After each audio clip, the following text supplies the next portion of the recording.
I think all of you have the syllabus with you. Yeah, let us see how we are going to proceed with these aspects of our syllabus. Before starting this, let me briefly introduce you to this subject, public administration. This is one of the most important optionals in your civil service examination because it covers a good amount of your general studies syllabus. We will be covering almost the entire Indian polity and governance topics, then a good amount of your Indian economy, then internal security and disaster management, and ethics paper also as part of our syllabus. And this is divided into two parts. One is the theoretical part and the other one is the Indian administration part. Theoretical part covers the organizational theories and administrative thought, wherein we will be studying about various theories of our nation, wherein Indian administration covers the practical aspects of our governance aspects. It basically talks about what kind of political systems we have, what kind of administrative systems we have, how they are functioning, if they are not functioning well, what are the reasons, and what should be done to make them effective. It deals with mostly the current affairs, mostly about the current events. So what is important for this optional is your knowledge of current affairs. It is very, very important because if you are good with your current affairs, you can be writing very good answers in your public administration paper and vice versa. Similarly, if you are good with current affairs, you will be doing very well in your general studies also. So for the next 1 week or so, what we shall do is, I will take up two important newspapers, Hindu and Indian Express, and I will tell you what you have to read from those newspapers. Most of you must be new to this. You may not be knowing what is needed from examination point of view. So I will be telling you what you have to read from the examination point of view, how to read them and how to make a note of it. So let us look at the syllabus part. We will be starting with this Indian administration. We will be starting with the Indian administration. It starts with the evolution of Indian administration, Kautilya's Arthashastra, Mughal administration, legacy of British rule in politics and administration, Indianization of public services, revenue administration, district administration, and local self-governments. So UPSC has included these topics because if you have to understand about the functioning of the present governments, you must know what happened in the past. The objective is to know about what kind of political and administrative systems that we had in the past, what are their strengths and weaknesses, what kind of changes we have to make to ensure that our administration becomes very effective. For that we should know what kind of administrative systems we had in the past. And that is the reason why they had included these topics. When you talk about India, starting with ancient Indian history, Kautilya's Arthashastra, then the medieval, the Mughal administration, and in the modern administration we have the British rule. These three were the important administrative political systems we had since the beginning of our civilization, the most important. That is the reason why we are looking at all these three administrative systems and see how these administrative systems have evolved, what are their strengths, what are their weaknesses, and then we will also see what we have learnt from those systems. So that is the reason why they had started the syllabus with this topic. Then the second part of our syllabus is second topic of our syllabus. If you see, it is called Philosophical and Constitutional Framework of Government. As part of this, we will be looking at silent features and value premises, constitutionalism, political culture, bureaucracy and democracy, bureaucracy and development. This is basically giving introduction to our Indian political and administrative systems. We should know what is constitution, how the constitution was framed, what are the silent features of our constitution, and in what way our constitution is different from the constitution of other countries around the world, and what is this constitutionalism, political culture, and bureaucracy, democracy, and bureaucracy and development. What is the role of bureaucracy in the process of development? So tomorrow when you get into services, you should be knowing what you are expected to do as part of administration. This basically gives a bird's eye view of our entire syllabus. Like when you read the constitution, the preamble of the constitution, it gives us a broad idea about what we can expect from our constitution. So this is what we say, and that is the reason why we will be looking at all these things. This is completely what you call mostly what you study in your Indian polity and governance paper of General Studies paper 2. But we will be going more than what is there in that paper 2. In fact, UPSC in your General Studies also asking mostly administrative questions only. So obviously your knowledge of administration will help you to do better compared to others in polity governance paper. Next, the third topic is public sector undertakings, public sector in modern India, forms of public sector undertakings, problems of autonomy, accountability and control, impact of liberalization, privatization. This is part of financial administration. In our syllabus, we have financial administration where we shall be studying about these public sector enterprises. This is mostly factual in nature, and it basically talks about the importance of public sector enterprises in the age of liberalization, how public sector enterprises have performed over a period of time, and what are their problems and what are their weaknesses. Next topic is very important for us, union government and administration.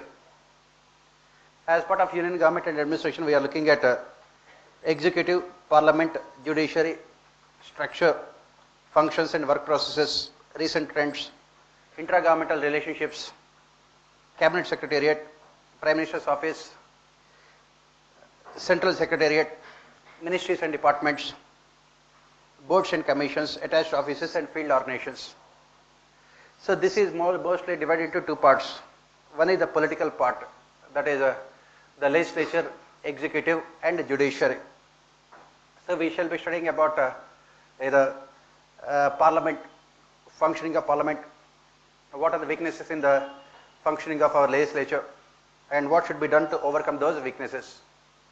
Then when you talk about executive, you are talking about the president, you are talking about the prime minister, cabinet ministers, council of ministers, and the evolution of the office of a prime minister since independence.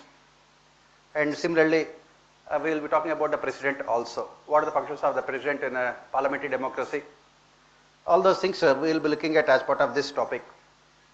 Then the third one is judiciary, the three organs of the state, legislature, executive and judiciary.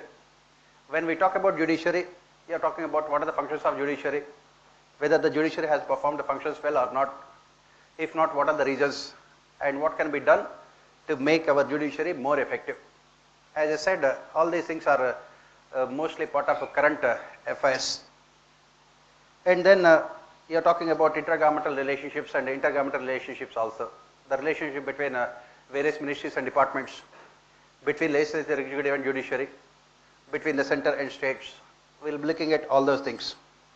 After looking at the political side of the things, we will go to the administrative aspects, cabinet secretariat, prime minister's office, central secretariat.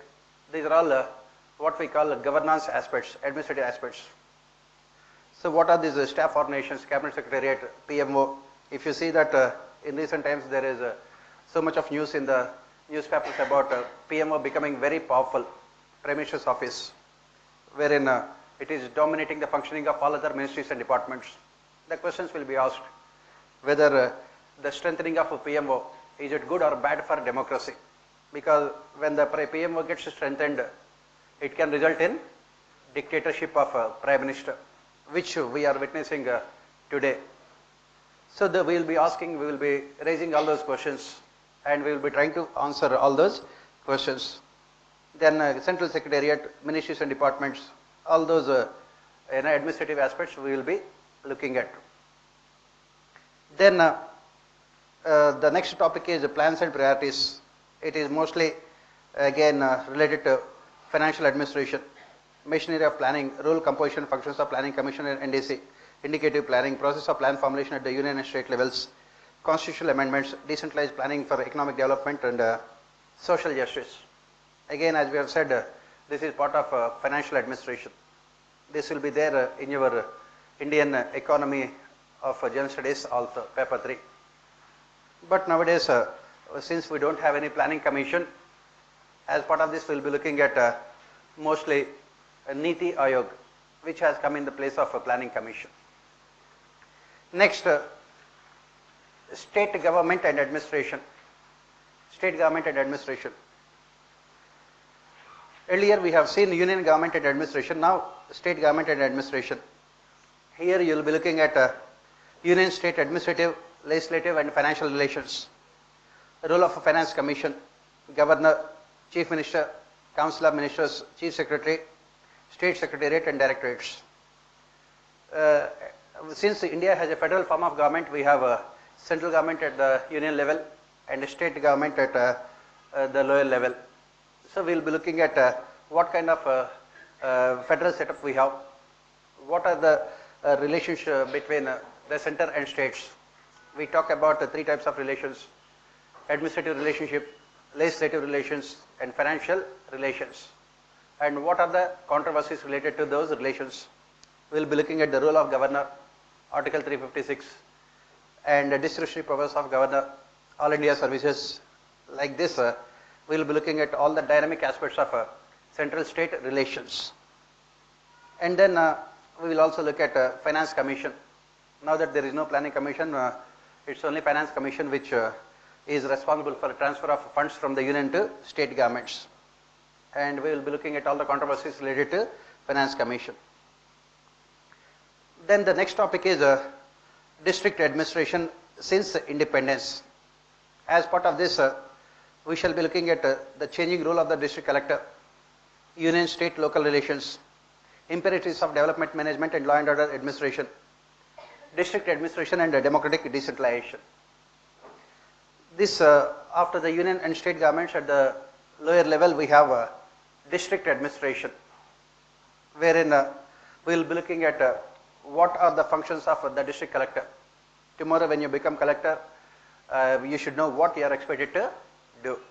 So that is what we will be looking at. What are the functions of district collector? Changing role of the district collector. Since the times of the Britishers, we have seen rapid changes in the role of a district collector. And another major change that had taken place was the passage of 73rd and 74th amendments, which again transformed the role of the district collector. All those things we have to look at. And we have to look at the politicization of the office of district collector. We have to look at the complexities involved in management of the district, because district collector is responsible for development administration as well as regulatory administration, law and order administration. And after 73rd, 74th amendment, district collector is also responsible for decentralization of power to the lowest levels in governance as part of 73rd, 74th amendments. So we will be looking at all these things and how it has changed over a period of time. Then the next topic in our syllabus is civil services. Here you are looking at constitutional position, structure, recruitment, training and capacity building, good governance initiatives, code of conduct and discipline, staff associations, political rights, grievance redressal mechanisms, civil services neutrality and civil services activism. This topic basically deals with what you are preparing for now. So what kind of civil services are there in India at present? What is the structure of civil services? What are the constitutional provisions related to civil services in India? What kind of recruitment is there? What kind of promotional opportunities are there? Once you get into civil services, once you get into IAS, what are your postings, right from the first posting, that is assistant collector, to the last posting, that is cabinet secretariat. What are the postings and what are the promotional opportunities that are available? How civil services in India have functioned, and what are the problems? And we will also be looking at what kind of training is given to civil servants in India, whether it is been effective or not, whether the training is effective or not. If not, what are the weaknesses in our training? Then what is the code of conduct and discipline, good governance initiatives, what kind of grievance redressal mechanism exists, and then civil services neutrality and civil services activism. These topics are there, all these topics are there in your ethics paper also. In your ethics paper, general studies paper 4. All of them are there. Next one is financial management, budget as a political instrument, parliamentary control of public expenditure, role of finance ministry in monetary and fiscal area, accounting techniques, audit, role of CAG and CGA. Again, all these are part of, as we have said, financial administration. Last year the question was asked in your polity governance paper about CAG. So, as I said, all these topics are extensively in your polity governance paper also, you can see them. Next one is administrative reforms since independence, major concerns, important committees and commissions, reforms in financial management and human resource development, problems of implementation. What kind of reforms we have implemented since independence, whether those reforms have been successful or not. If they are not successful, what are the reasons for failure of reforms in India and what should be done. Since independence, we say that more than 600 committees and commissions have been appointed to suggest reforms, administrative reforms, but they have not been implemented. What are the reasons? Why we have not implemented any reforms? We will look at all those things and what should be done. In fact, this topic, administrative reforms since independence, is the crux of our entire Indian administration paper. Almost not only Indian administration, your entire polity governance paper also. Next topic is rural development, institutions and agencies since independence, rural development programs, 4-kind strategies, decentralization and Panchayat Raj, 73rd Amendment. This is about development of rural areas. We will be looking at why rural development is important for a country like India. We will be looking at what kind of reforms we have implemented since independence to ensure development of rural areas. Again, why they have not been successful. Then we will talk about 73rd Amendment, 1992. Again, we will talk about what kind of changes that have taken place after 73rd Amendment, and then whether those changes have been successful or not. And then finally, what can be done. We will be looking at all these topics. We are interlinking these topics to district administration and a previous chapter in our syllabus. All of them are interrelated. Next one is urban local governments, municipal governance, main features, structures, finance and problem areas, 74th Amendment, global local debate, new localism, development dynamics, politics and administration with special reference to city management. A very, very important topic in our syllabus. Last year in your, I think, general studies, from this topic only around 150 marks were asked, only from this topic, urban local government. In all 4 papers of GS, not one paper, all 4 papers of GS. A very, very important topic. What are the problems of urbanization, flood control, pollution, and then you have the problems of traffic, and then problems of housing, security, infrastructure.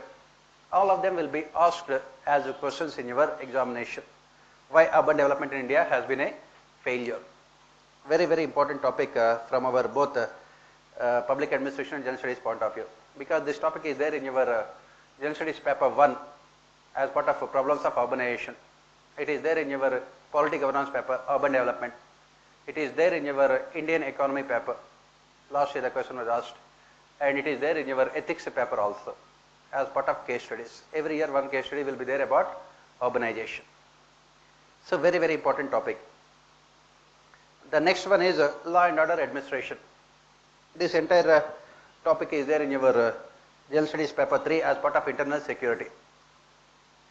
British legacy, National Police Commission, investigative agencies, role of central and state agencies including paramilitary forces in maintenance of law and order and countering insurgency and terrorism, criminalization of politics and politicization of crime, public police relations, reforms in police. Reforms in police. So these again, all these topics, as I said, are there in your internal security general studies paper 3. Every year 2 questions are asked from, 2 to 3 questions are asked from general studies paper 3.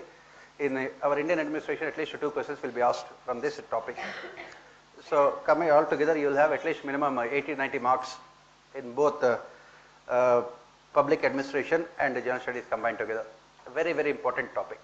You will be talking about terrorism, you will be talking about communalism, you will be talking about cyber security, you will be talking about regionalism, you will be talking about criminalization of politics and politicization of crime.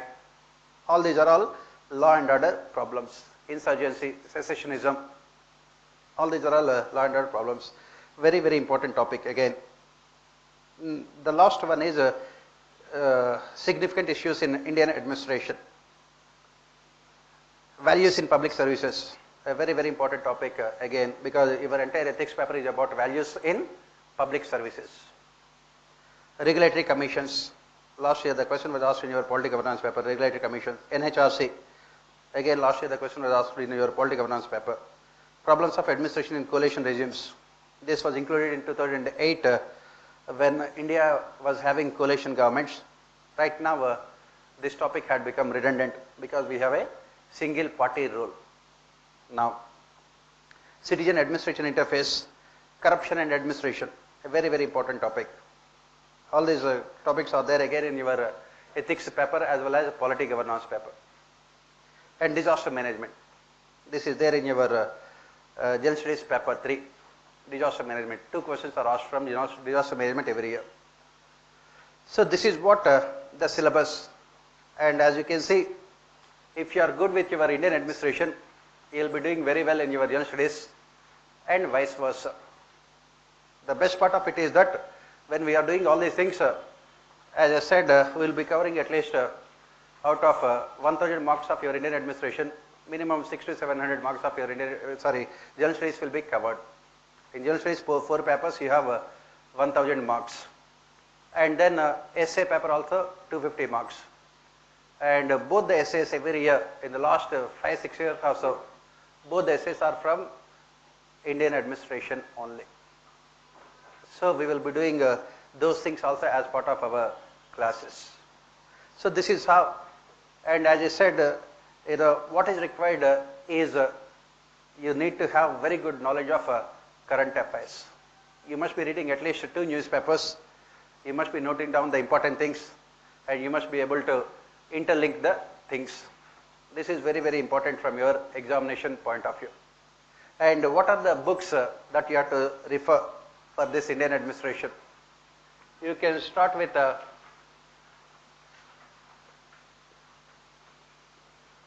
Indian Administration by Rajni Goyal and Arora. Indian Administration by Rajni Goyal and Arora. Indian Administration by Rajni Goyal and Arora. This is a very standard book. You can take the latest edition. And this is only the standard book. Otherwise, you have to be mostly dependent on the newspapers and other current affairs events. So, what are the other things? Next one is Second Administrative Reforms Commission reports. Second YARC reports. The Second Administrative Reforms Commission has submitted many reports, 15 reports. You have to read a good number of them. You have to read reports on RTI, Right to Information. You have to read reports on citizen-centric administration, citizen-centric administration. Then ethics in governance. This is important for your ethics paper also. Ethics in governance. Then union government and administration.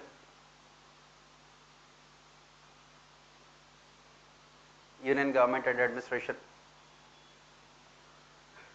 Then e-governance. E-governance.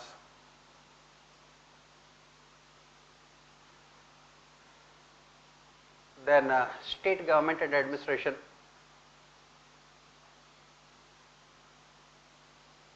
state government and administration, then local self governments, local self governments, then public order, law and order, public order, then terrorism, there is one separate report on terrorism, then social capital,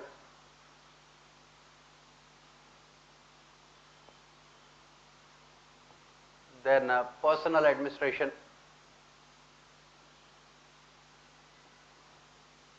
personal administration, then disaster management, crisis management, crisis management, a report on disaster management, crisis management.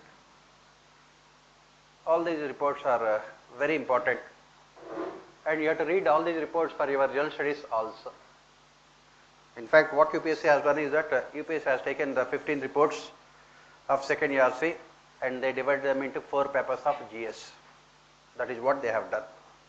For your general studies, they will not go beyond these reports, all the 4, because it covers the entire Indian polity and administration and economy. And there is one more report on financial administration.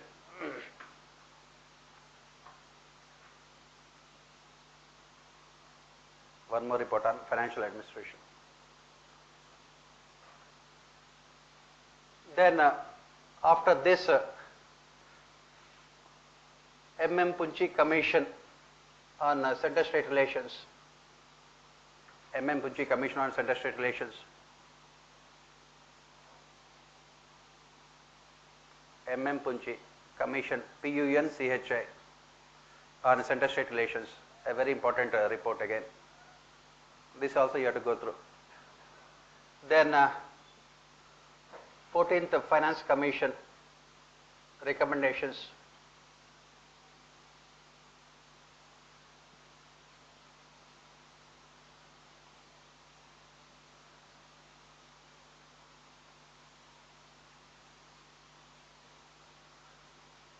Finance Commission recommendations.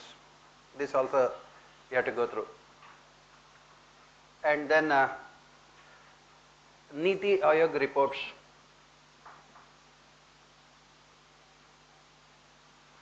Niti Aayog reports.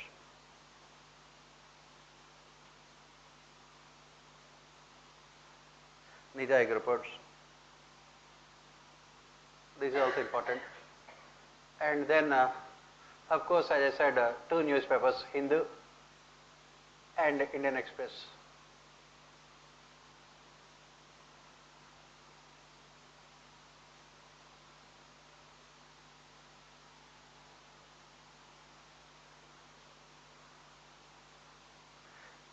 So these are the important sources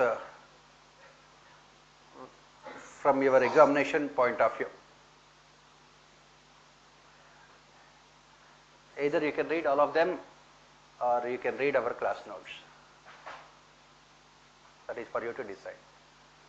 Okay. Yes. Either you can read all of them, you can read our class notes. So that is what about the whole thing. So without wasting our time, let us get back to our main business. Let us start with the evolution of Indian administration. Evolution of Indian administration.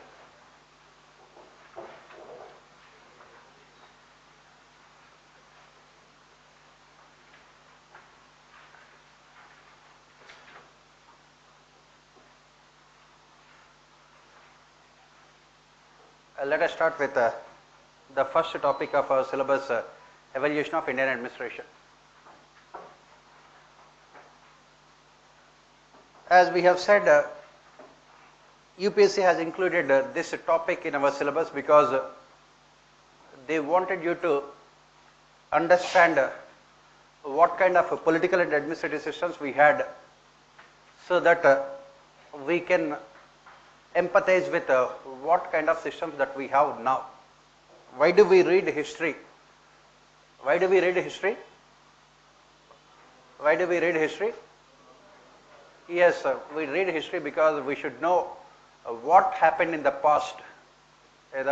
We should know what kind of mistakes that were committed by the people in the past, so that we will not repeat those mistakes. That is the reason why we read history.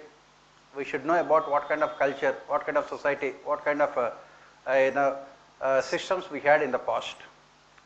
We should know about what are the relative strengths and weaknesses of those systems.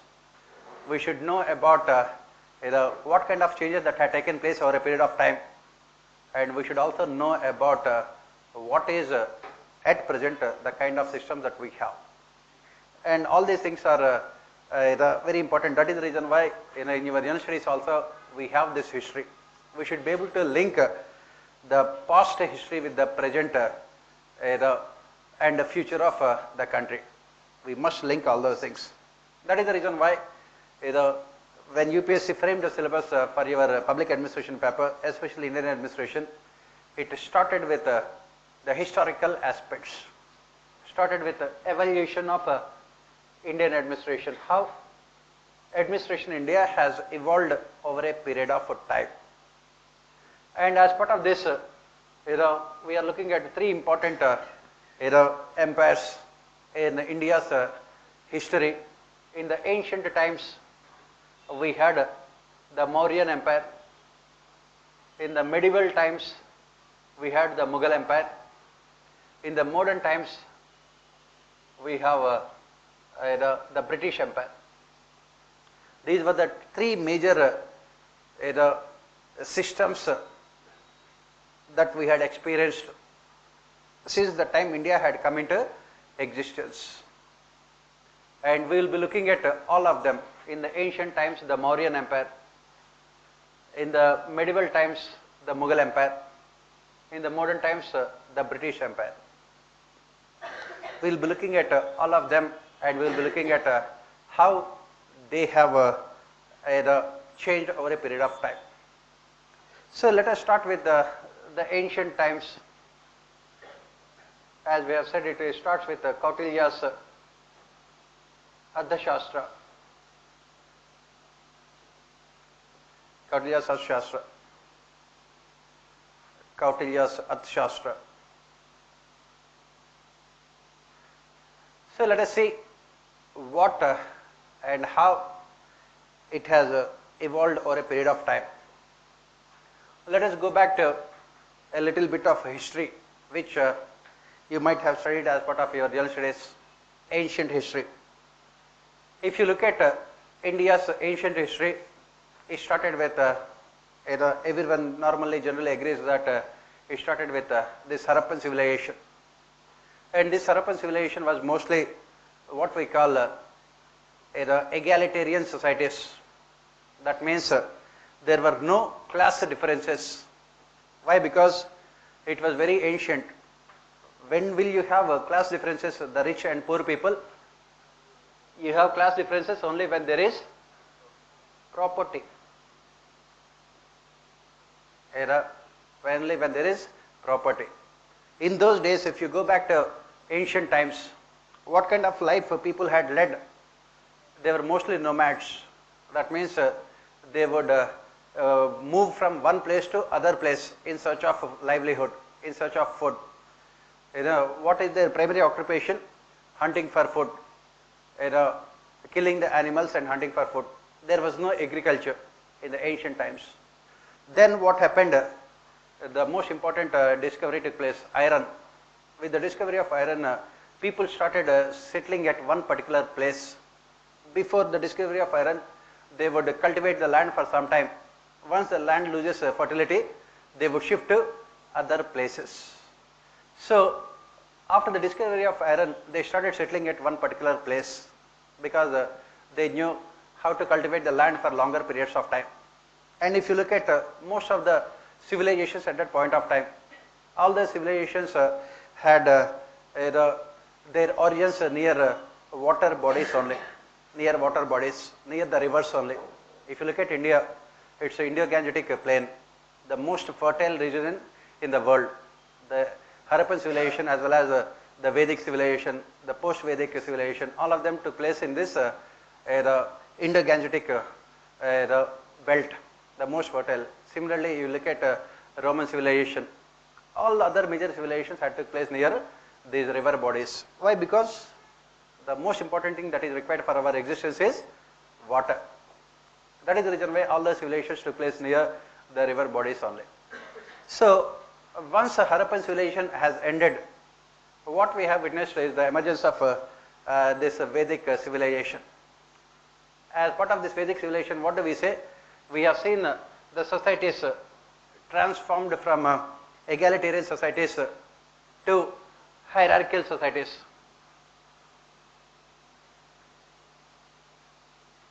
We have seen the transformation of societies from egalitarian societies to hierarchical societies. Hierarchical societies means we have class differences. We have class differences. Those who owned the property and those who worked on property. Those who have the assets and those who worked on those assets. In those days, what was the most important property? One is land, second one is cattle.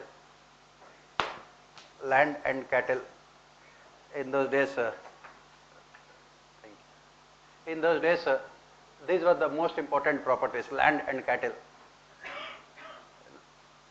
So, they were the most important properties. And we have seen the emergence of what we call feudal societies. Feudalism.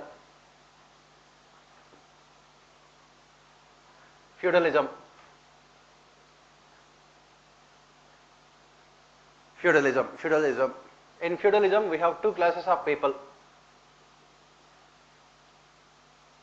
In feudalism, we have two classes of people. Landlords and landless labor. Landlords and landless labor. So basically, we have seen two classes of people, landlords and landless labor. Then over a period of time, this feudalism had transformed itself into what we call monarchy. This happened during the Vedic period, Vedic and post-Vedic period. Monarchy. Kingship.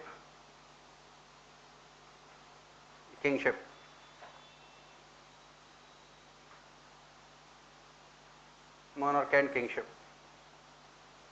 That means what happened? When a single person started owning a huge amount of land, they had come out with kingdoms. A single person started owning huge amount of land, kingdoms. And that is the reason why in this Vedic and post-Vedic period we have seen the emergence of Janpadas and Mahajanpadas.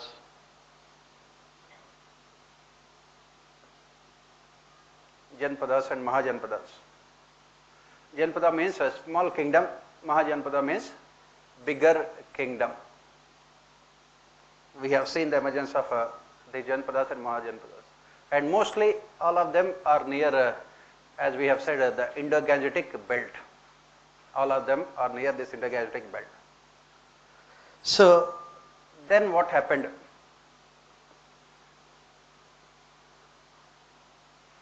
And if you go back to the ancient history, from ancient times onwards, India has always been a favorite destination for foreigners because of its prosperity. India has always been a prosperous country from ancient times. That is the reason why foreigners always wanted to come and conquer our country. from ancient times onwards. So this happened during the ancient times also. On the three sides we had water. On the other side, northwestern frontier, we had Himalayas.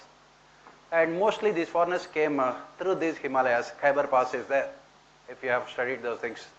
Khyber Pass is from the where we find mostly the people from Iran and Arab countries and European countries came. So Alexander also, he had this ambition of ruling the entire world. He wanted to be the emperor of the world. So as part of this, he started his journey and he conquered the whole of Europe, then Central Asia, and then he came to India. When Alexander came to India, he faced a lot of resistance. He faced a lot of resistance. So for his northwestern frontier, the tribals, they had fiercely opposed Alexander. If you look at Afghanistan, Afghanistan tribes, they are really protective about their independence, their autonomy. They would not let any foreigner rule them. So from those times onwards, they had this kind of burning ambition that they should not be ruled by anyone else. And that is the reason why any foreigner who comes to them to conquer, they would make life hell for them from those times onwards. Alexander also faced severe resistance from these tribes. It was said that he was seriously injured in one of those battles also. From then onwards, if you look at the modern history also, first Soviet Russia occupied Afghanistan. It had to leave Afghanistan within 10 years. 1979, Russia occupied Afghanistan. It had to leave Afghanistan by 1989. And after that, America occupied Afghanistan after 2001. And now America is leaving Afghanistan. It had left also. It had said that you please rule yourself, we cannot rule you. Because the tribes, they are very, very, they fiercely protect their independence. They would not let anyone. So from then onwards, it was the same. So when Alexander came to India, through the northwestern frontier, he had occupied a northwest part of our country, Afghanistan, Pakistan, and then he reached the heart of India. That is what we call this Patliputra kingdom was there. At that point of time, this Patliputra, the present day Patna, it was ruled by the Nanda dynasty.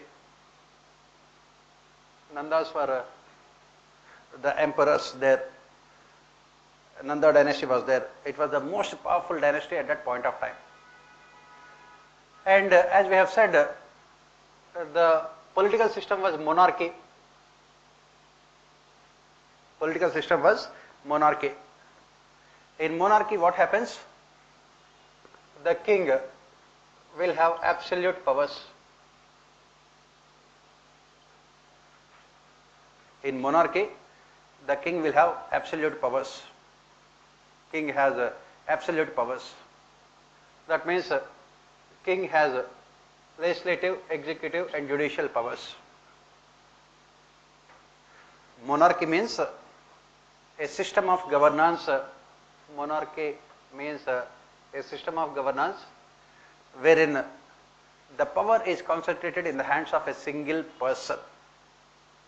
Monarchy is a system of governance wherein the power is concentrated in the hands of a single person.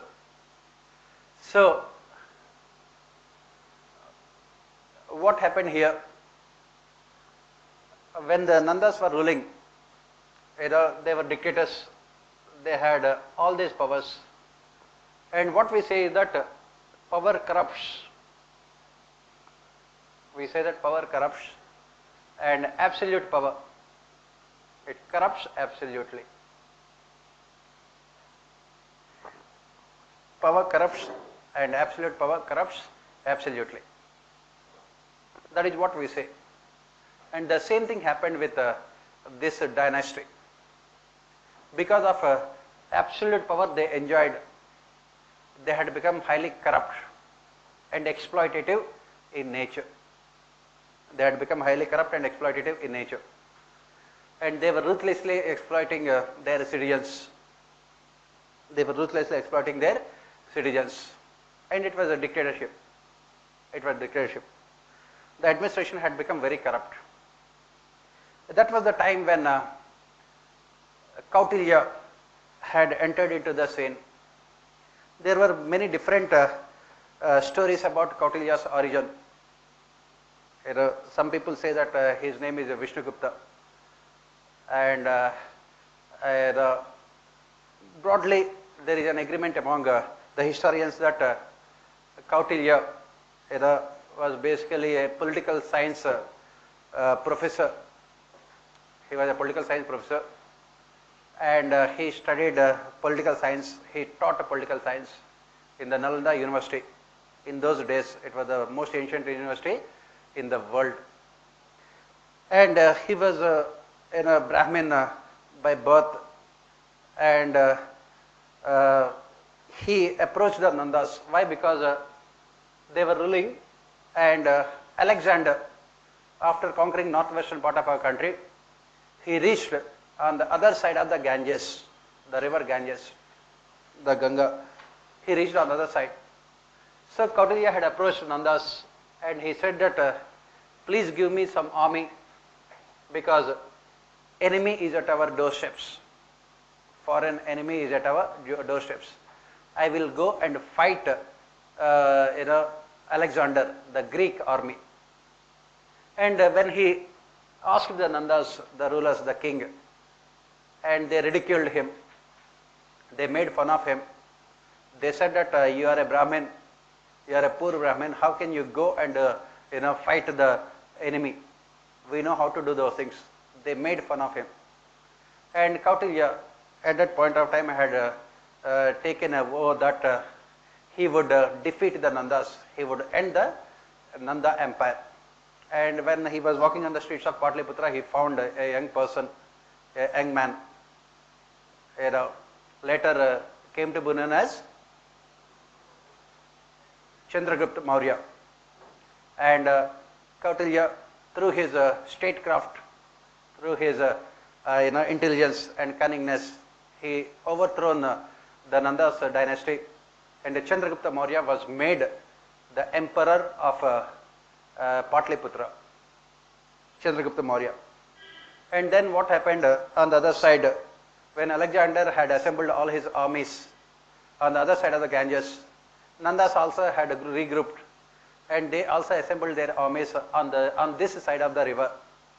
Alexander had around 20,000 army men, whereas the Nandas had more than 2 lakh army soldiers with hundreds of elephants and hundreds of thousands of horses. So when Alexander came to know about Alexander's army, came to know about the strength of the Mauryan army, the Nanda's army, it had revolted. It revolted against Alexander. They said that they would not fight the war. They knew that they would be defeated. It had revolted, and Alexander was forced to go back. While going back to Greece, his native place, he died in Afghanistan, Iran. Yes, so he died there. That was about Alexander. Coming back here, Kautilya, he made Chandragupta Maurya the emperor of Patliputra, the emperor, and he was the prime minister. He was the prime minister. And Kautilya, he had written a book called Arthashastra.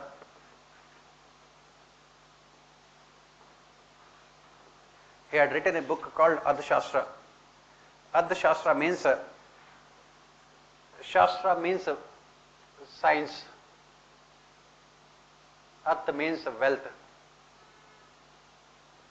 Arth means wealth. Arthashastra means science of wealth. Arthashastra means science of wealth.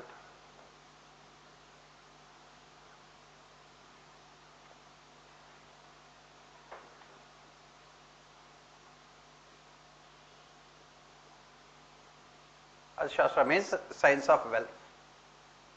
He had written this book called Arthashastra, Science of Wealth, wherein he had explained how administration should function. He had explained about the functioning of political and administrative systems, wherein he had explained about the functioning of political and administrative systems.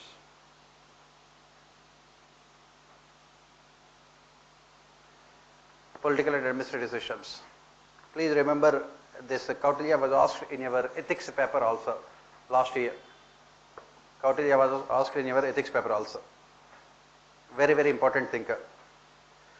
So, let us see what Kautilya had to say as part of his Arthashastra. Let us see what he had to say as part of his Arthashastra.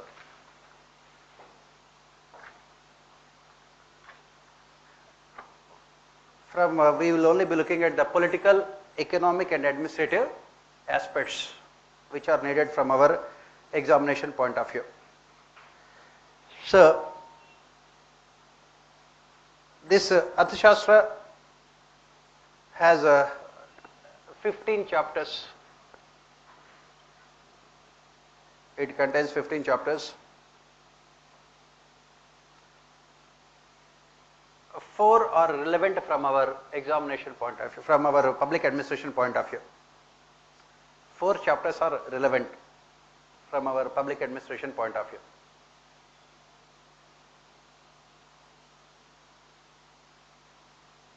They basically deal with these 4 topics. They deal with politics, international relations, economy, welfare, growth and development. Growth and development. They deal with these aspects: politics, economy, international relations, welfare, growth and development. Kautilya, as we have said, he had written this book called Arthashastra. Even though the name of the book is Arthashastra, it mostly dealt with political and administrative systems. Even though it was named as Arthashastra, it mostly dealt with political and administrative systems.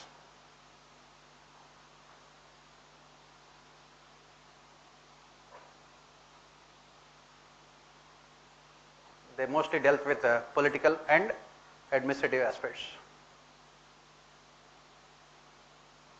Why? Because the functioning of economic system,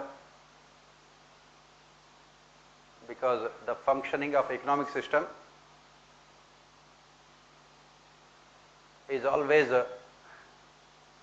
influenced by the political system.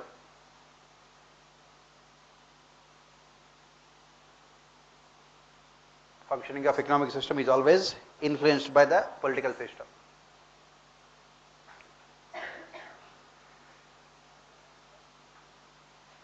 So that is the reason why Kautilya, as part of his Arthashastra, has focused more on the functioning of political systems. So what you have to remember when we study about Kautilya's Arthashastra is that the conditions in the society at that point of time. What kind of society was it? It was only monarchy. The political system was monarchy.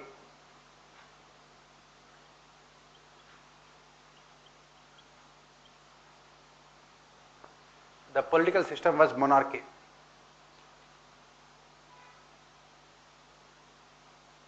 The political system was monarchy. And what about the position of the king? How did the king come to power? On the basis of hereditary connections. King's position is hereditary in nature.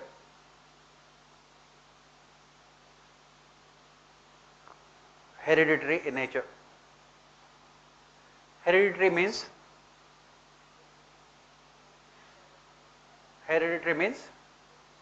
the son of the king would be nominated as the king.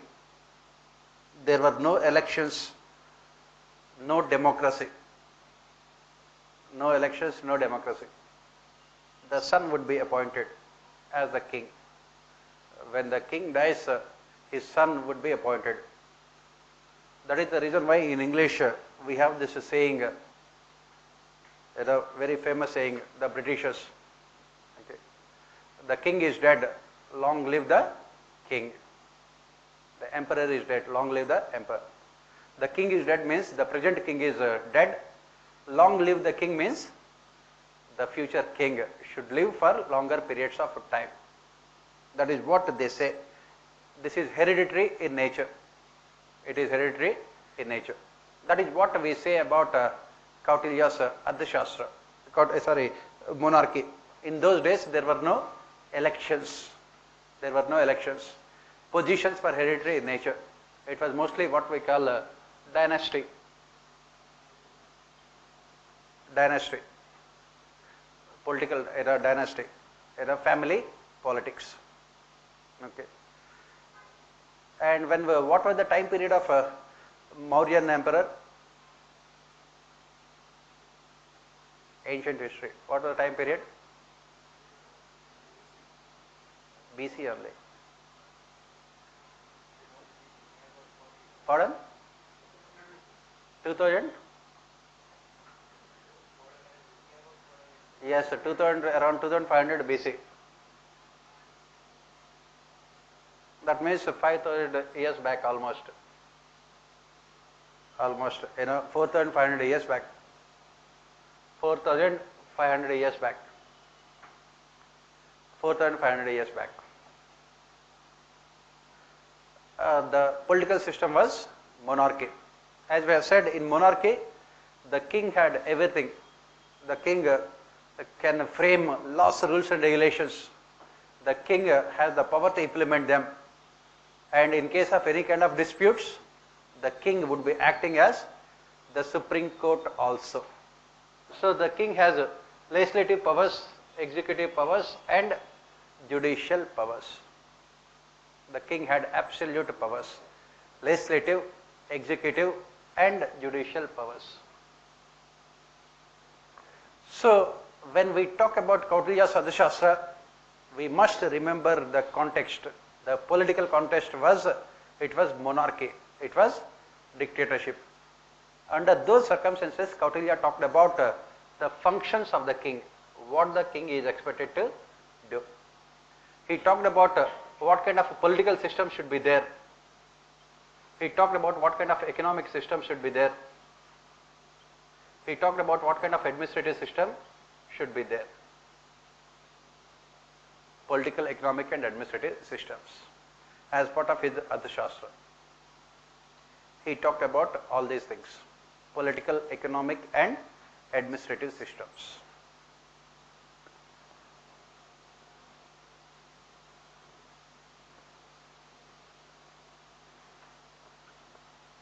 And another thing that we have to remember here is that in monarchy, the king or emperor is not accountable to people. In monarchy, the king or emperor is not accountable to people. He is not accountable to people. In monarchy, the king or emperor is not accountable to people. Why? Because he is not elected by people.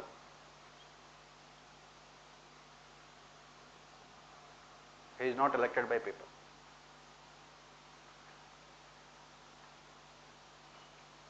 Not elected by people. Why we are talking about all these things? Because we compare Kautilya's Arthashastra to present political and administrative systems. That is the reason why we should know. Next, what about the administration? What kind of administrative system was there? What about administration? Administrative system is what we call a spoils system.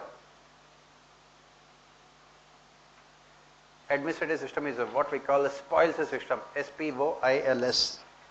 Spoils system. Spoils system. What is this system? Here the king would appoint people who were close to him king would appoint people who were close to him to positions of power, to positions of power.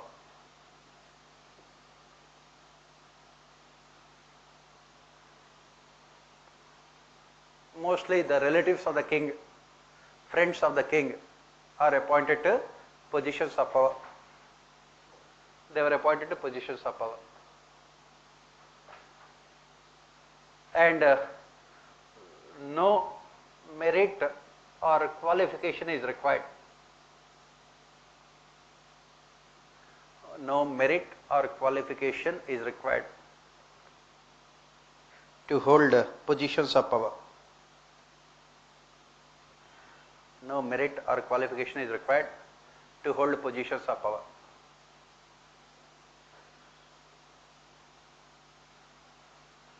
What is required is proximity to the king.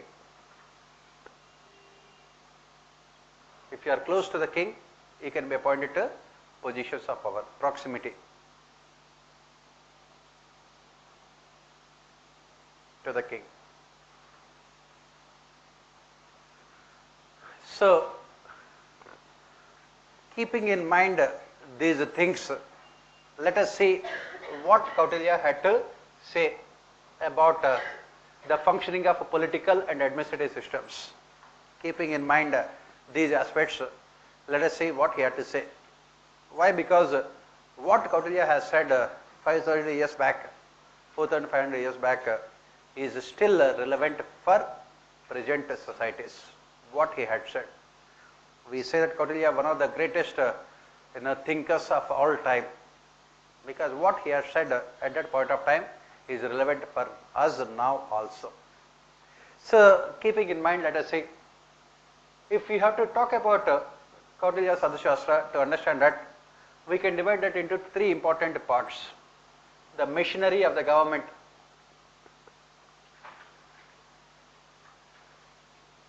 we can divide Kautilya's Arthashastra into three parts. Machinery of the government,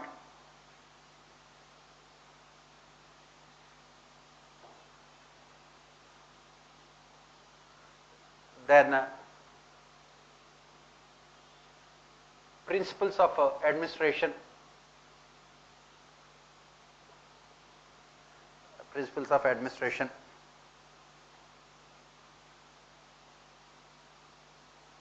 and the last one is the personal administration.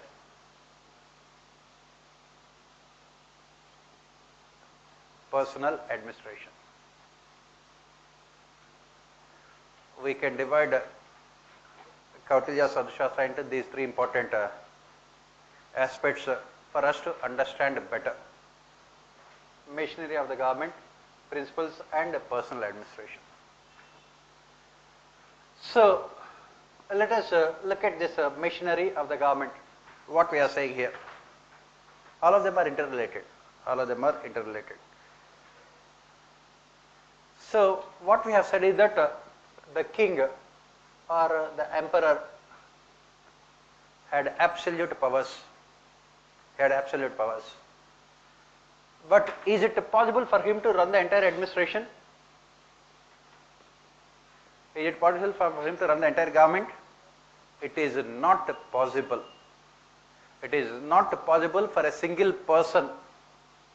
It is not possible for a single person to run the entire government. It is not possible for a single person to run the entire government.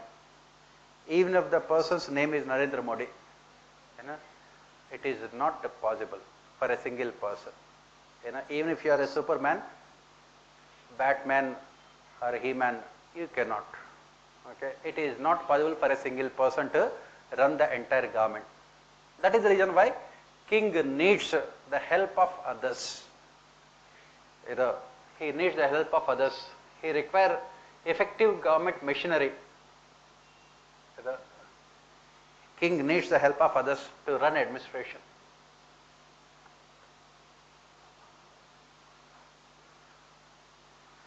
He needs the help of others to run the administration. So what did Kautilya say? Kautilya has said that the machinery of the government is divided into, the machinery of the government is divided into 30 ministries and departments.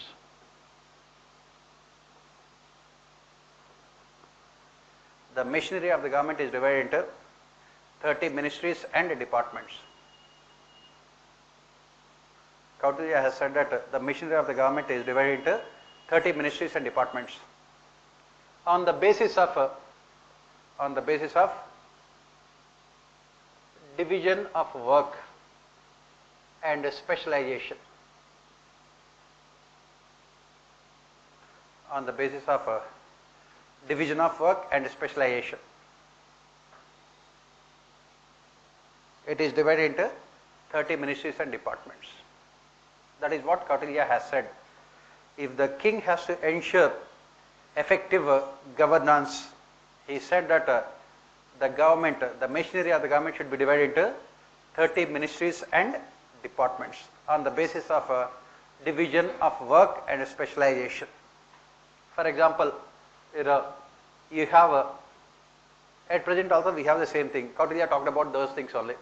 We have a Home Ministry, Finance Ministry, External Affairs Ministry, and then rural development, urban development, industries, agriculture, customs.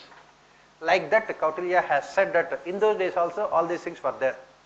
He said that the machinery of the government should be divided into 30 government departments and ministries. One minister looking after the law and order, another minister looking after the finance. Like this, he said that machinery of the government should be divided into 30 ministries and departments. Go back to 2000, almost 4,500 years ago. Go back to those days. In those days, what kind of economic activities were performed by people? What are the economic activities? Agriculture was the main occupation of the people. Agriculture was the main occupation of the people. And what were the other professions at that point of time? What were the other professions going back to 5,000 years? Apart from agriculture? Fishing,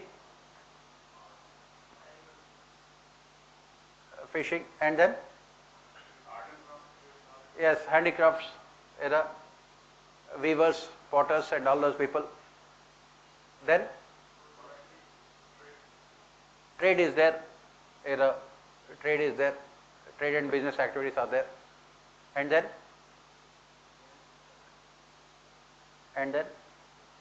Shipping was there. In those days people used to travel in boats. Shipping was a major profession, industry at that point of time, shipping industry. And else? And what else? Order? And defense, army is there. So if you look at that point of time in the Vedic civilization, we have seen the emergence of what we call Varna system, caste. We have seen the emergence of Varna system, caste system. How did this caste come into existence? How did it come into existence? On the basis of the professions of people. This caste system in India had come into existence on the basis of the professions of people. We have 4 major castes. First one is Kshatriyas, warrior class. What do? They protect the country, they rule the country. Kshatriyas, warrior class, princely class. Then Brahmins. Then we have Brahmins. In fact, in caste hierarchy, first comes Brahmins. In those days, first comes Brahmins. What do these Brahmins do? What did they do in those days? They performed mostly 2 functions. One is a priest, second one is advisors. basically the ministers, to the kings, ministers. Kautilya was also a Brahmin, and he was also a prime minister. He was also the prime minister. After that, Kshatriyas, then Vaishyas. Vaishyas means the traders, business community. And the last one, they used to call it as the Shudras. It consisted of all other professions, farmers, weavers, potters, fishermen, all of their professions combined together. And it is said that this community should serve all other communities. They should be serving all other communities. That is how the society at that point of time. That is how the society. And this caste system had emerged during the Vedic period. In the post-Vedic period, it had become extremely rigid also. In the post-Vedic period, it had become extremely rigid also. So this is what the society at that point of time. Why we are talking about is that Kautilya has said that the machinery of the government should be divided on the basis of these aspects, on the basis of division of work and specialization. In those days, so many professions were there, as we have said, farmers, so you'll have one minister for a farmer, agriculture, and then weavers, one minister for weavers, one minister for potters, one minister for shipping agents, one minister for boatmen, and one minister for fisheries department. Like this, machinery of the government was divided into 30 ministries and departments. Then what did he say after that? After you divide them into 30 ministries and departments, then what happens? He said that in each ministry you have hierarchy. In each ministry we have various positions. Each ministry and department we have various positions, from the lowest level to the topmost level. From the lowest level to the topmost level.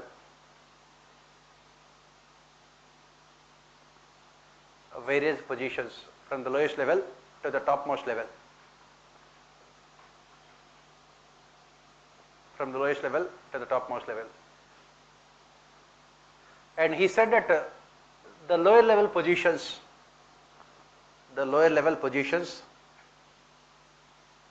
Kautilya has said that lower level positions should be filled through merit. Kautilya has said that lower level positions should be filled through merit, whereas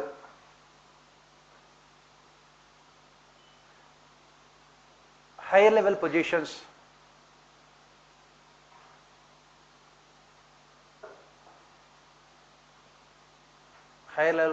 are filled through spoils system.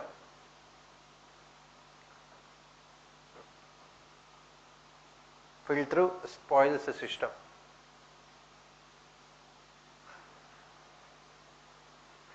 Lower level positions are filled through merit, higher level positions are through spoil system.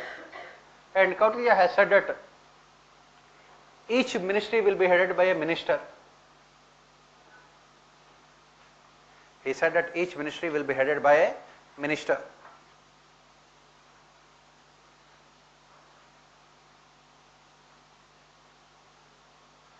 So we have 30 ministries. We have 30 ministries. And so we have 30 ministers.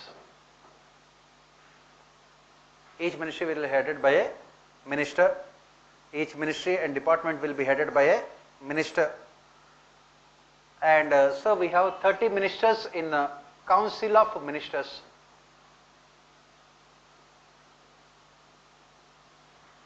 Kautilya has said that we have 30 ministers in council of ministers. And this council of ministers will be headed by a prime minister. This council of ministers will be headed by a prime minister. will be headed by Prime Minister. And this Council of Ministers, along with Prime Minister, would aid and advise the King. Council of Ministers headed by Prime Minister would aid and advise the King. Council of Ministers headed by Prime Minister would aid and advise the King in matters of administration. In matters related to administration. In matters related to administration. And the King appoints the Prime Minister and Council of Ministers. As we have said, it is spoils system. King appoints Prime Minister and Council of Ministers. The King appoints Prime Minister and Council of Ministers. That is what Kautilya has said. And who are appointed as the Council of Ministers? Only Brahmins are appointed as a Council of Ministers, to Council of Ministers. Brahmins. Only Brahmins are appointed as ministers. Only Brahmins are appointed. And for how long will they be staying in that position?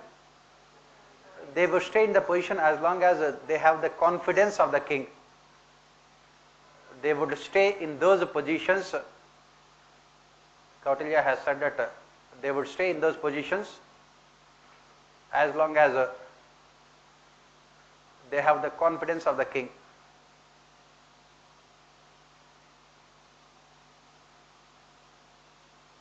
As long as they have the confidence of the King. That is what we call spoils system. That is what we call spoils system. They would stay in those positions as long as they have the confidence of the King. And what is the role of the Prime Minister? Prime Minister is expected to ensure coordination. Prime Minister is expected to ensure coordination. Prime Minister is expected to ensure coordination between the Council of Ministers. He is expected to ensure coordination between the Council of Ministers. That is what the administrative system, on the basis of division of work and specialization, Kautilya has said that the machinery of the government is divided into 30 ministries and departments. At the lowest level, the recruitment is done through merit, and at higher level, it is done through spoils system. Each ministry is headed by a minister, and in the Council of Ministers we have 30 ministers. In the Council of Ministers we have 30 ministers, and these 30 ministers are coordinated by the Prime Minister, and the Prime Minister and Council of Ministers are appointed by the King. And who are appointed? Mostly the Brahmins are appointed. Yes. He is also part of the Council of Ministers. He is the head of the Council of Ministers. Like this only. That is what we are saying. That is what we will say now. We have the similar system now also. We will come to that. So, Prime Minister, he is the head of the Council of Ministers. He ensures coordination between them. He resolves the conflicts between them. And he would be the prime advisor to the King. He would be the most important advisor to the King in matters of administration. For example, Kautilya was the Prime Minister to Chandragupta Maurya. Kautilya was the Prime Minister. So, this is what Kautilya has said when he talked about machinery of the government. He said that the machinery of the government is divided into these ministries and departments on the basis of the principles division of work and specialization. And how to ensure coordination? This coordination will be done by the Prime Minister. Now, what is the difference between the present system that we have and the Kautilyan administration, if you make a comparison, what is the difference? At present also we have the president. At present also we have the president who appoints the Prime Minister and the Council of Ministers.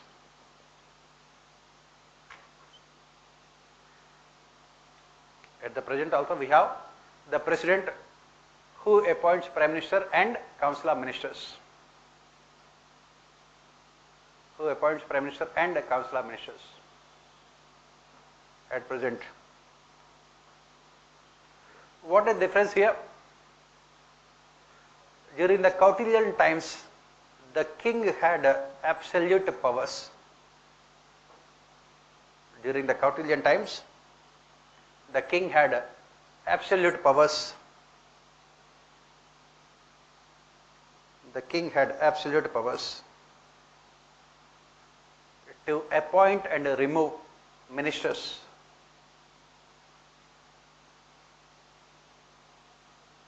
To appoint and remove ministers.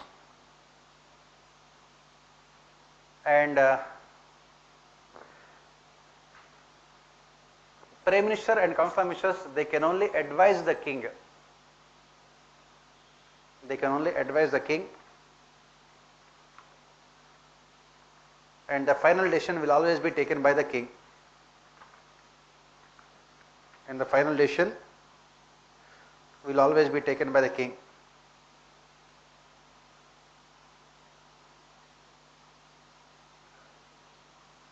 Final decision will always be taken by the king.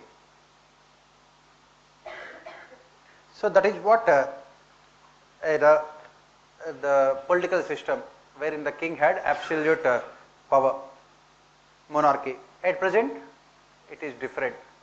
In India, Prime Minister is the real executive. President does not have real powers. In India at present,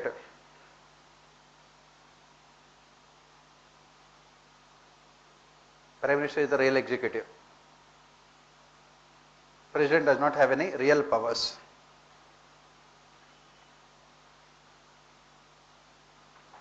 Otherwise, as you can see, the system is almost the same. This is what Kautilya talked about, the machinery of the government. And what are the principles of organization that we find in Kautilya's Arthashastra? The next one is the principles of organization. Principles of organization that we find in principles of administration or principles of organization that we find in Kautilya's Arthashastra. What are they? Yes.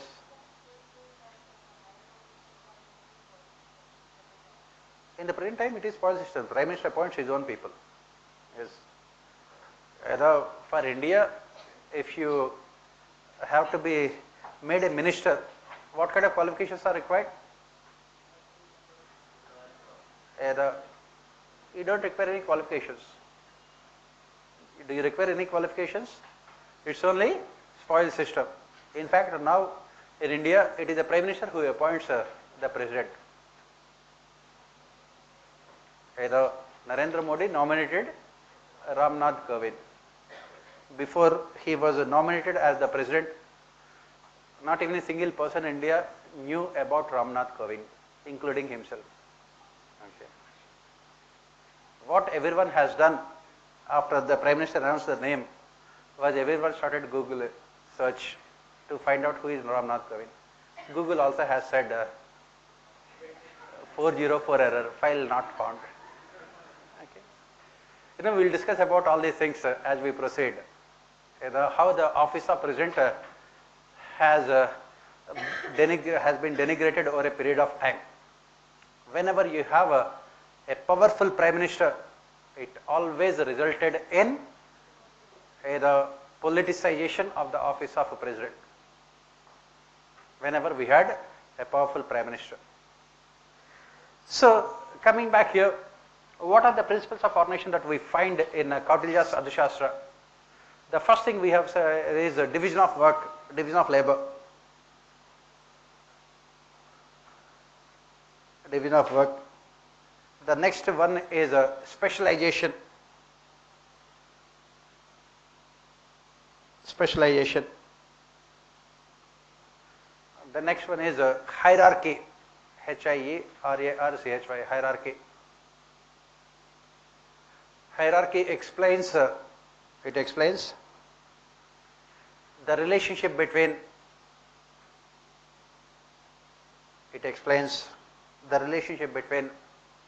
the superior and the subordinate in the organization.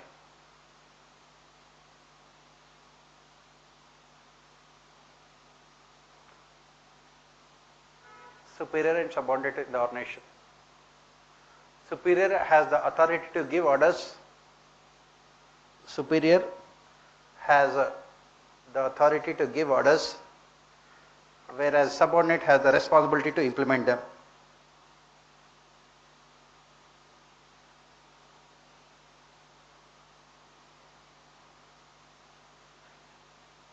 And subordinate has the responsibility to implement them. Then we also find the principle of coordination. Next principle is coordination. Who is responsible for ensuring coordination? Prime Minister. Next, we also have this principle of unity of command. Unity of command. Unity of command. That means a subordinate receives orders from only one superior. A subordinate receives orders from only one superior. Unity of command.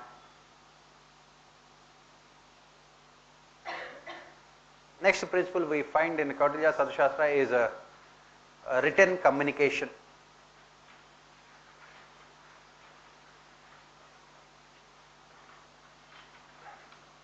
What is this written communication? Kautilya, he gave importance to codification of laws. Kautilya, he gave importance to codification of laws.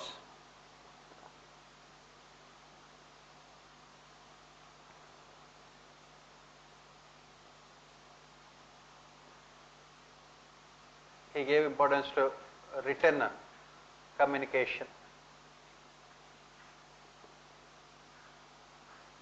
Why this written communication, codification of laws is required? Why should we have written laws, rules and regulations? We must have these written laws, rules and regulations to reduce corruption.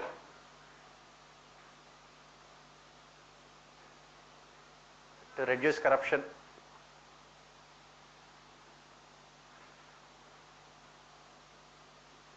To fix accountability. To fix accountability.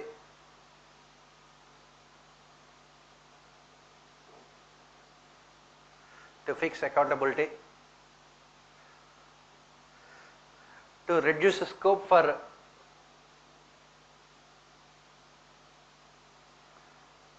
misuse of power.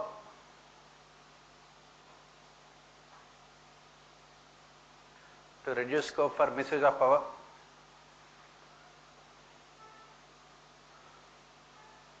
To eliminate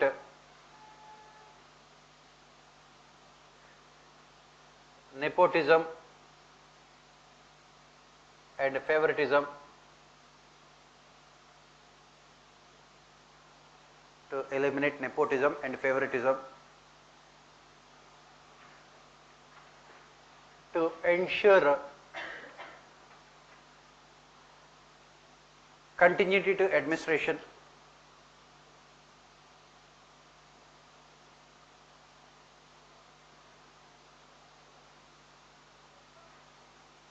And ultimately to achieve the objectives of a good governance.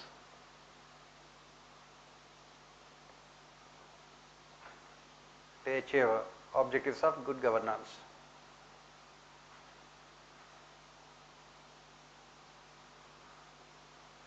So Kautilya gave utmost importance to this codification of laws and written communication. Why? Because if you don't have any written laws, rules and regulations, anybody can misuse the power, anybody can abuse the power, anybody can indulge in nepotism and favoritism, anybody can indulge in corruption. Either administrators have to work strictly according to laws, rules and regulations. So tomorrow you become a district collector. If there are no laws, rules and regulations, there is every scope for you to misuse the power for your own benefit. That is the reason why Kautilya has said that this codification of laws is very, very important. One of the important principles he talked about is this written communication. This codification of laws is very, very important to reduce corruption in administration. As we proceed, we will be talking about these things a lot. The next principle that Kautilya talked about is the next principle he talked about is centralization. Centralization. Kautilya has said that the power should always be centralized.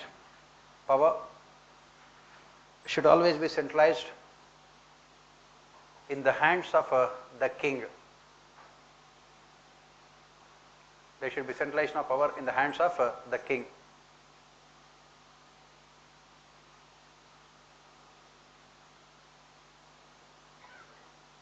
He has given a lot of importance to centralization of power. That is what Kautilya has said. These are the principles of administration we find in Kautilya's Arthashastra. And when we talked about the personal administration, we already have seen personal administration. What kind of personal administration is there? At the top level we have spoils system, wherein the ministers are appointed by the king. At the lower levels, people are recruited through merit. So proceeding further, let us look at other dynamic aspects of Kautilya's Arthashastra. Yes. Why did? That is what we will discuss now. Proceeding further, let us look at what Kautilya did talk about. If we have to talk about Kautilya's Arthashastra, we can describe that with a single word: good governance. The entire Kautilya's Arthashastra can be described in a single word: good governance.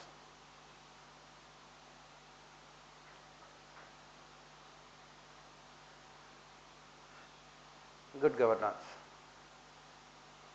Please remember again, when Kautilya talked about all these things, whatever the things that we will be discussing now, when Kautilya talked about all those things, please remember that he talked about those things 5,000 years back, and they are still relevant even for present day political and administrative systems.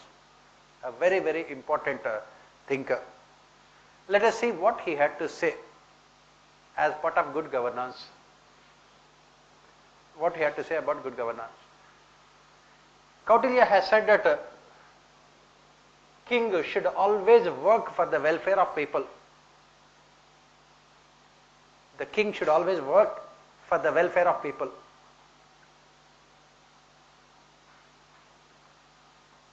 He should always work for the welfare of people.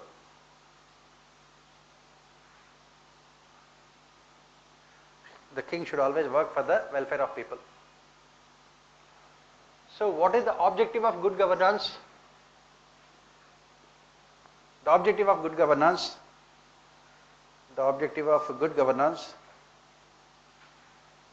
is to maximize welfare.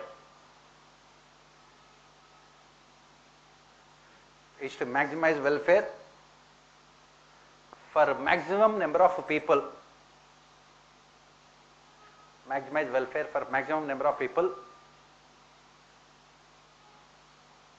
for longest periods of time, for longest periods of time.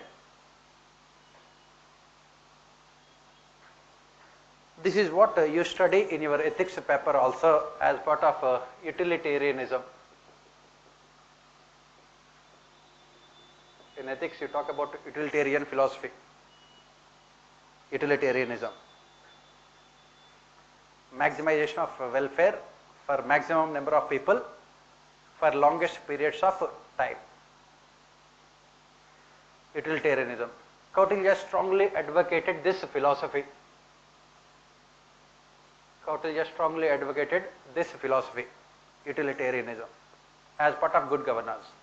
Utilitarianism, Utilitarianism,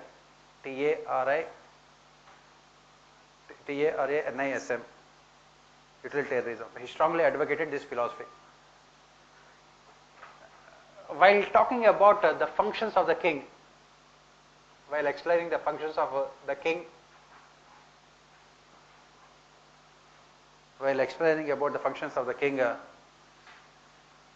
Kautilya explained the functions of the king with his famous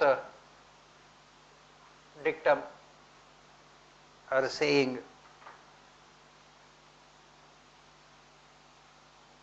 He has explained the functions of the king with his famous dictum, dictum, dictum, saying. What did he say about the functions of the king? Dictum, dictum. He said that, you put it in inverted commas, this statement. This statement you have to write in your polity governance paper, ethics paper and public administration. Everywhere you have to write this statement. In your essays also. In the happiness of his subjects, in the happiness of his subjects lies his happiness. In the happiness of his subjects lies his happiness. In their welfare, his welfare. Full stop. In their welfare, his welfare.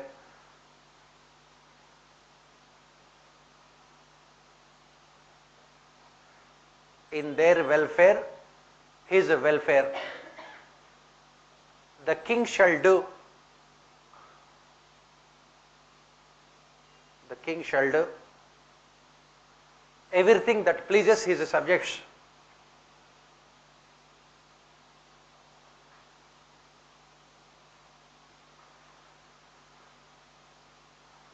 And he should always consider it as good.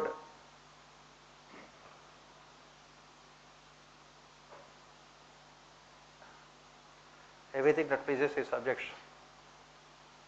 And he should always consider it as good. And he shall not consider anything as good. And he shall not consider anything as good that pleases himself. That pleases himself. He shall not consider anything as good that pleases pleases himself. That is what Kautilya had to say about the functions of the king while talking about good governance. So if you look at the statement, how important it is. He said that in the happiness of his subjects lies his happiness. In their welfare, his welfare. He shall consider it as good that pleases his subjects, and he shall not consider it as good that pleases himself. That is what Kautilya has said. He said that the king should always work for people. That is what he said. While talking about the functions of the king, he said that the king should always work for people. He should always work for people. He should not have any personal life of his own. That is what Kautilya has said. The king should not have any personal life of his own, and he must sacrifice everything for the sake of the people. He must sacrifice everything for the sake of the people. That is what Kautilya has said. He must sacrifice everything for the sake of the people.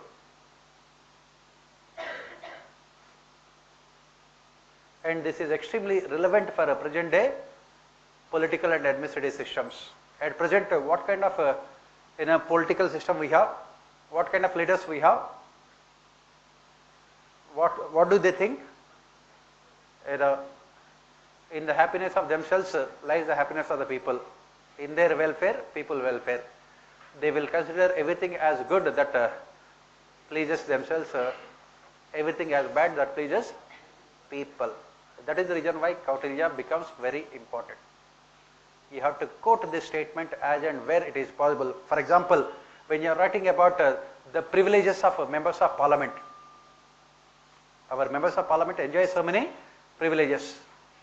We have very bad governance. Why? Because our rulers always put their personal interest above welfare of people. That is where Kautilya becomes extremely important. Now, why do you consider Ram, as God? What do we say? This is what you study in your ethics paper also. What is God? How do we define God? What is the definition of God?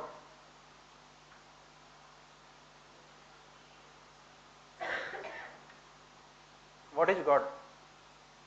I am not asking who is God. What is God? Who is God means you will say Ram, Krishna, Shiva and Christ or Prophet, Allah or like this you can say. But what is God? Pardon? What is it? That gives us hope.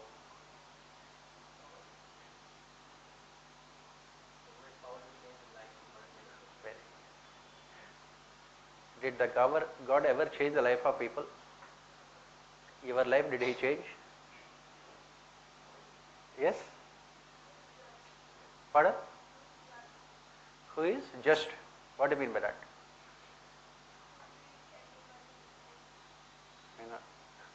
I also treat everyone equal. And I consider myself as above God. Yes. Supernatural. What is supernatural? For that, what is natural? What is natural? To know about supernatural, you should know what is natural.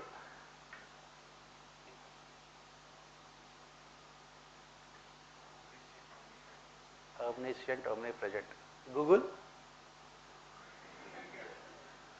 Google is present everywhere. Yes? Or Wikipedia?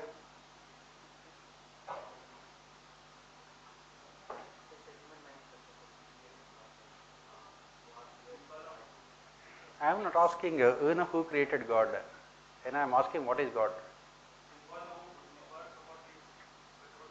Pardon? Anyone who works for the betterment. Narendra Modi God? He is also working for the betterment. He is not working. Don't say those things. Section 124A of IPC. Do you know what is it? Section 124A? Yes, Sedition Act. He will be sent to jail without any inquiry or investigation for an indefinite period of time. So don't say those things. Yes? Opium. I am not asking about opium and alcohol, which you like. I am asking about God. I am not asking about your cultural activities. Yes. Symbol of goodness. Okay.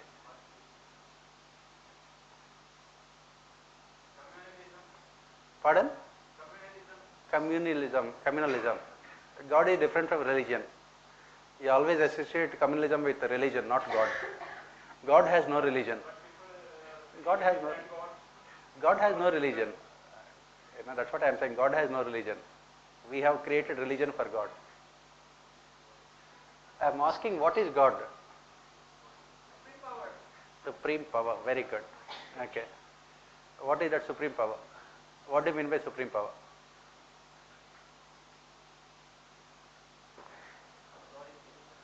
God is within you. Very good. So you mean to say that you are God. Gods don't take UPSC examination, I think. They are above UPSC. Otherwise, if you are taking UPSC examination, means UPSC should be God.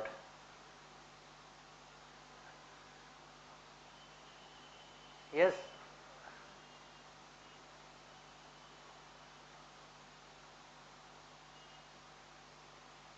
What is this?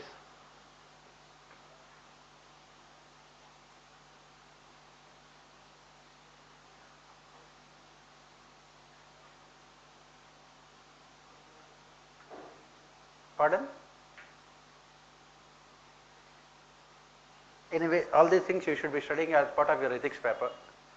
It is unethical on my part to discuss ethics in a public administration class. So you please find out what is God. Okay? If you find out what is God, you please tell me also. Okay? So, you tell me also what is God. Okay? Coming back here, I'm just trying to find out whether you know it or not. It does not mean that I will answer the questions also. Okay? Gods only raise questions, they don't answer them. So coming back here, what we are saying here is that when Kautilya talked about the functions of the king, he said that the king should sacrifice everything for the sake of the people. That is what also we say, God means sacrifice. God means sacrifice. The more you sacrifice, the more you become God. For example, Ram, he had sacrificed his kingdom and went to forest. He had sacrificed his wife to uphold law. That is what Kautilya also has said. The king has to sacrifice everything for the sake of the people. The king has to sacrifice everything. The king has to sacrifice his comforts. He has to sacrifice his luxuries. He has to sacrifice his personal life. He has to sacrifice his own people for the sake of the citizens. That is what Kautilya has said. He said that king should not have any personal life of his own. He should always live and die for people. He should always consider it as good, anything that benefits his subjects. He shall not consider as good anything that benefits himself. And his happiness lies in the happiness of his subjects.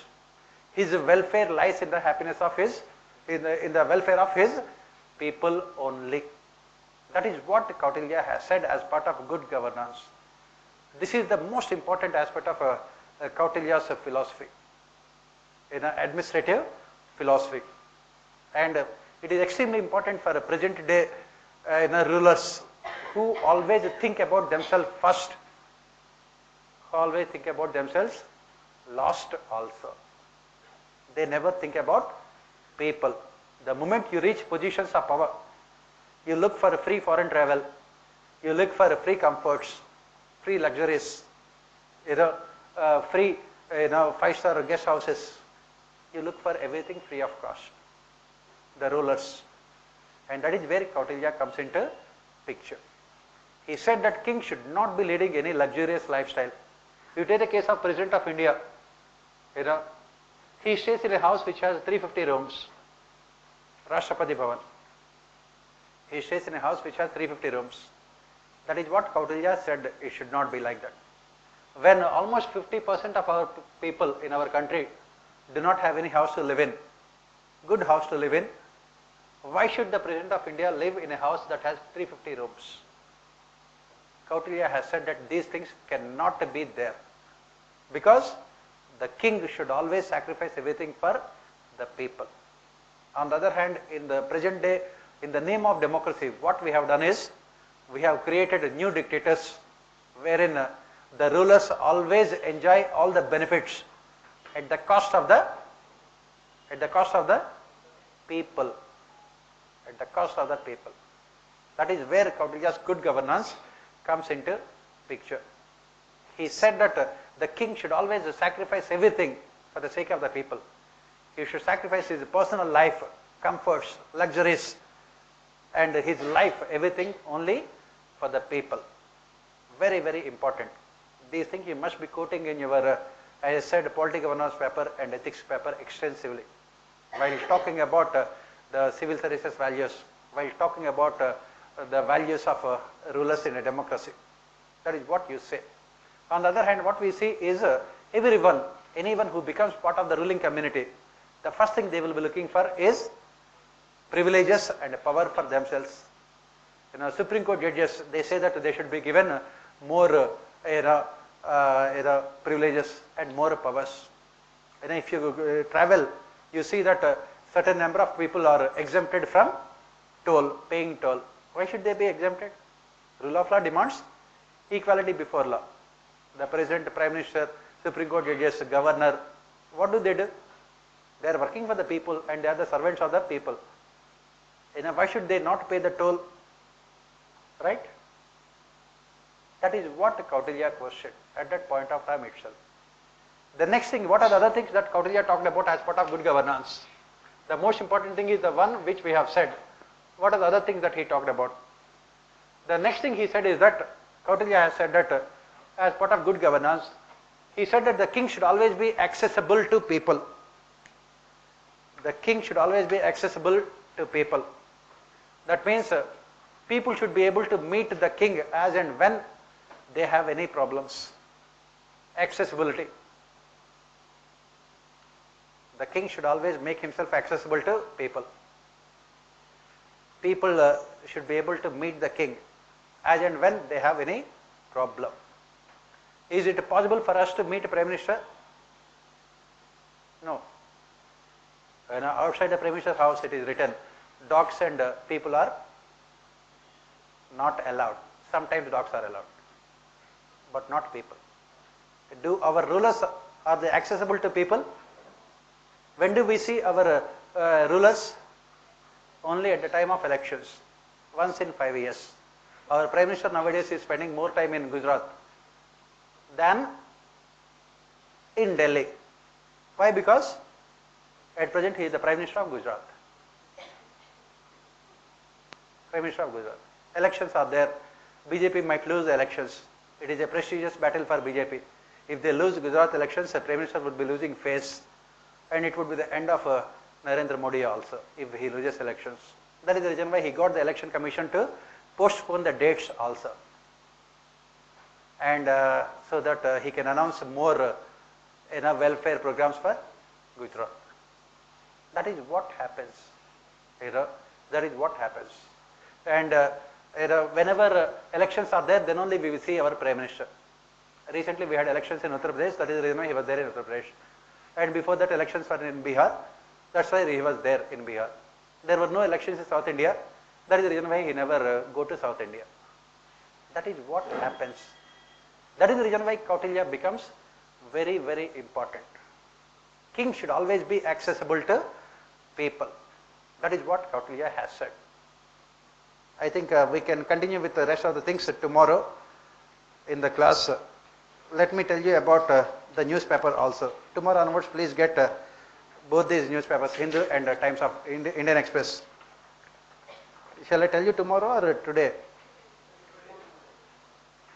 Today or tomorrow? Today? Very good. Okay. So the front page headline, opposition has no authority to question EC. CS Modi not required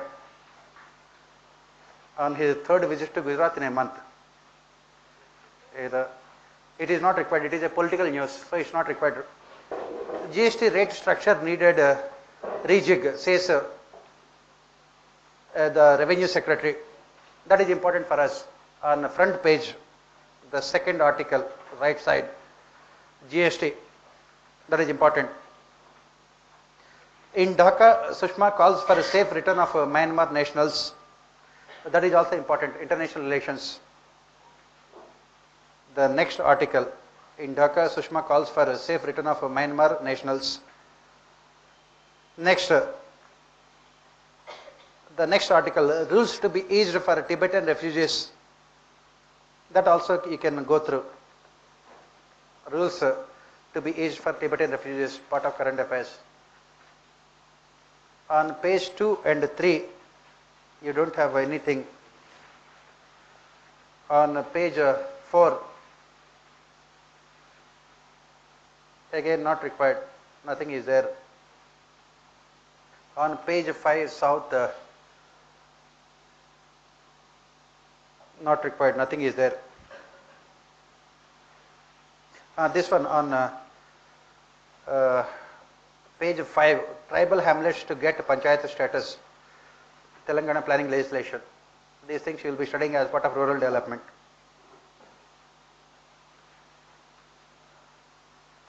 Next, page 6, nothing is there. On page 7, ensure state panels for women are set up, Supreme Court. That you can go through. On page 7. On editorial page, unacceptable fetters. Rajasthan's ordinance shields the corrupt, threatens the media and whistleblowers. Very important. Just go through that one. And then cycle of terror. A string of deadly attacks highlights the strategic model in Afghanistan. International relations important. Then you can go through the main editorial also. In a foreign policy hedge, the US Secretary of State arrives in Delhi for his first official visit amid mixed signals from Washington. Indo-American relations, very, very important. Next, the next article is also important. It's a time to make deep emission cuts. The prospect of limiting global warming through negative emissions is bleak. That is again important. Environment, paper 3. A new vision for new India, not required. Op-ed page, nothing is there. On page 10,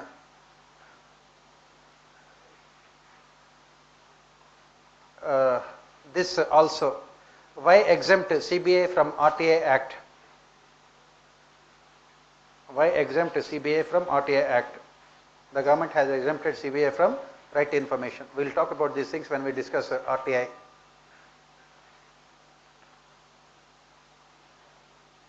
Next, on page 12, international relations, nothing is there.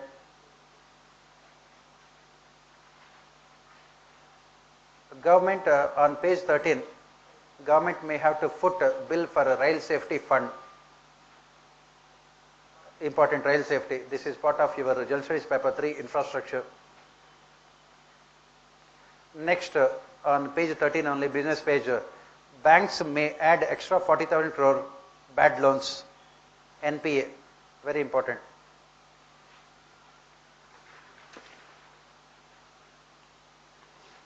Next, on page 14, nothing is there. You can leave the sports page. On the last page also, Einstein's theory of happy living, not required.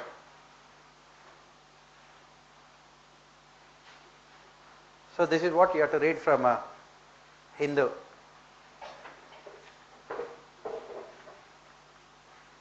You get the Indian Express paper also tomorrow, then I will do those things.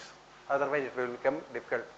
Tomorrow get both the newspapers. We will do it for at least 1 week so that you will come to know what to read and what not to read. Tomorrow we are meeting at the same time, 8:30. Right?